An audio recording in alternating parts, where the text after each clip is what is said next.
If you had investing just $90 in the Amazon when it went public back in 1997, your investments would worth today over $100,000.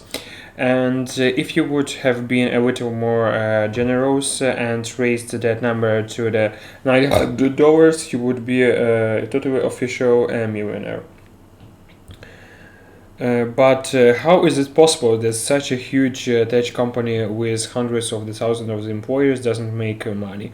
Technically, it's profitable, but its income is absolutely insignificant compared to its size. In 2017, for example, it made a little over $3 billion. That numbers might seem a lot, but when you consider that it was valued at $600 billion, this numbers becomes irrelevant. And it's not because the market was down and the year before that it made $2.3 billion and the rest of it existence. It was either at loss or making just a few hundred millions. If you compare that to other tech giant, it will seem like the Amazon is about to go broke. When Apple was valued $60 billion, for example, in the 2016, it made over $45 billion. If you take a look at any other tech giant, you will realize that all of them are multiple times more profitable, even though their market cap is smaller. But guess what? No one really cares. Even if Amazon makes only a few hundred millions, no one will panic, and investors will keep throwing money into Amazon's, and the stock price will keep rising, and it will uh,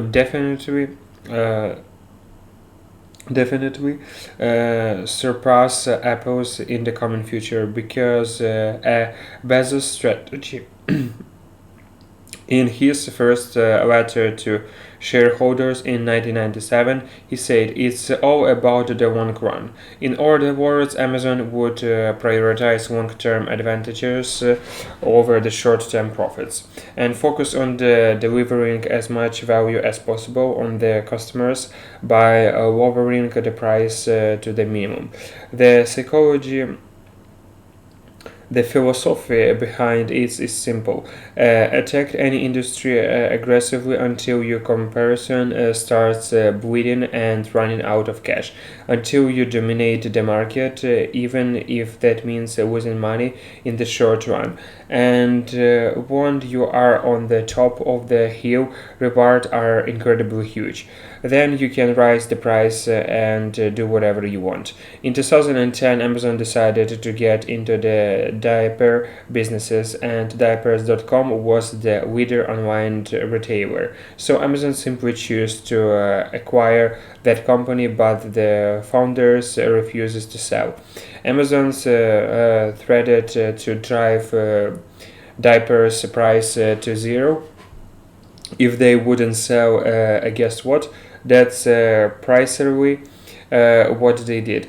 They lowered their price and offered Amazon Prime for free for 3 months for parents to the point where diapers.com literally started bleeding cash and was forced to either shut down or sell to Amazon.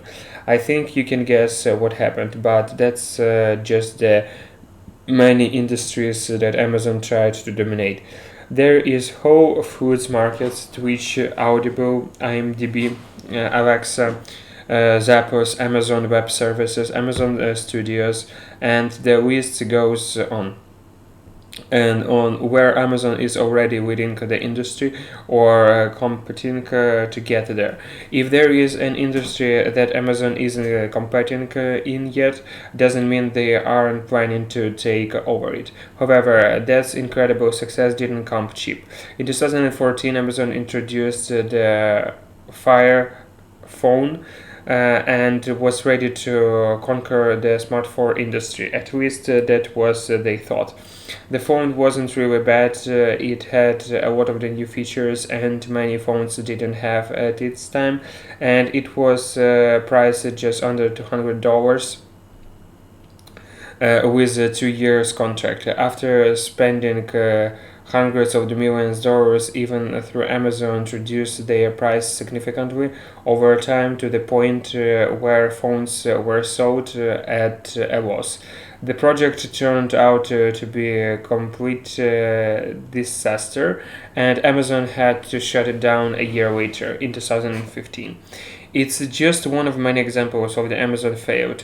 There was once a company named Standard Oil Corporations that was founded by the John Rockefeller.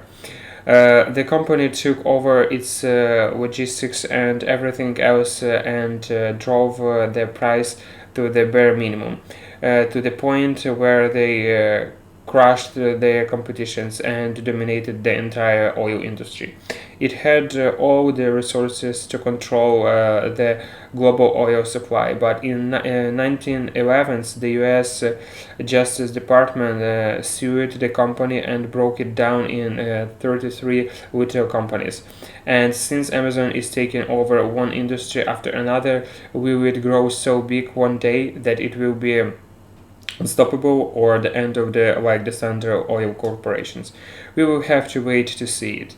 If you have enjoyed this video, make sure you subscribe to hit the bell button so the next will appears on your homepage.